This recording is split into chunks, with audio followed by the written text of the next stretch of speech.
Star plus पर telecast होने वाले लॉन्गेस्ट रनिंग शो ये रिश्ता क्या कहलाता है, लगभग आप सभी को 14 साल से ये एंटरटेन कर रहा है और अभी भी यहाँ पर इस शो का जो चार्म है, एक्साइटमेंट है इस शो के आगे के एपिसोड को देखने की, वो अब तक खत्म नहीं हुई है। जी हाँ, फर्स्ट जनरेशन, सेकंड जनरेशन और अब यहाँ पे थर्ड जनरेशन भी शामिल हो चुकी है। और ऐसे में थर्ड जनरेशन में यहाँ पर अब अक्षरा और अभिमन्यु की कहानी दर्शकों को काफी इंटरेस्टिंग लग रही है, क्योंकि अक्षरा अभिमन्यु जो कि 6 साल पहले एक हादसे के बाद अलग हो गए थे, अभिमन्यु ने ही अक्षरा को यहाँ पर डिवोर्स दे दिया था। लेकिन अब जब अभिमन्यु को मालूम चला कि अभीर उसका ही बेटा है, तो एक बार फिर से वो यहाँ पर उसे मांगने के लिए पहुंच आए हैं। और अब यहाँ पर उनकी माँ मंजरी भी पहुंच आने वाली है, जहाँ पर मंजरी फिर से यहाँ पर उसे खूब ताने देने वाली हैं। जी हाँ,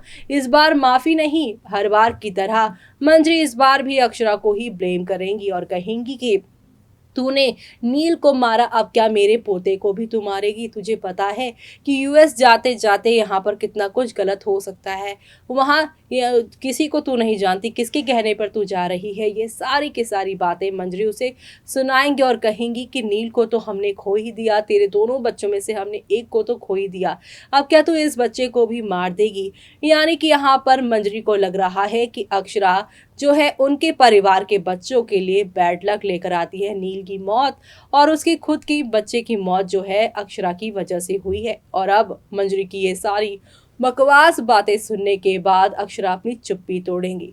जी हाँ, हमेशा संस्कारों में रहने वाली अक्षरा अब यहाँ पर मंजरी को मुंह तोड़ जवाब देने वाली हैं, उसे साफ साफ कहने वाली हैं कि मैंने आपको अपनी सास नहीं बल्कि माँ से भी बढ़कर प्यार दिया है, लेकिन 6 साल पहले जिस तरीके का बिहेव आपने मेरे साथ किया, जिस तरीके से आपके पूरे परिवार ने मुझे यहाँ पर उस हादसे का गुनहगार समझ लिया, बिना ये जाने कि मैं उस दिन उन बच्चियों को बचाने गई थी और नील ने मेरी मदद की थी, लेकिन उस हादसे के दौरान नील जो चला गया उसका जिम्मेदार मुझे समझा गया, यहाँ तक कि मैंने अपने बच्चा खोया उसके लिए भी मुझे जिम्मेदार ठहराया गया।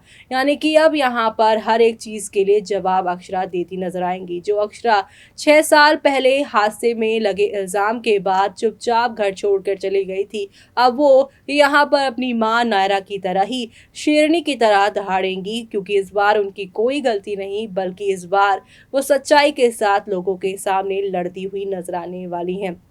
कुल मिलाकर शो का आगे आने वाला एपिसोड काफी मजेदार होने वाला है। अब 1 ऑफ 1 लड़ाई होने वाली है और ये लड़ाई देखना आप लोग शो में मिस मत करेगा। इसी के साथ मुझे यानी कि जूही को दीजिए इजाजत। Bye bye, take care.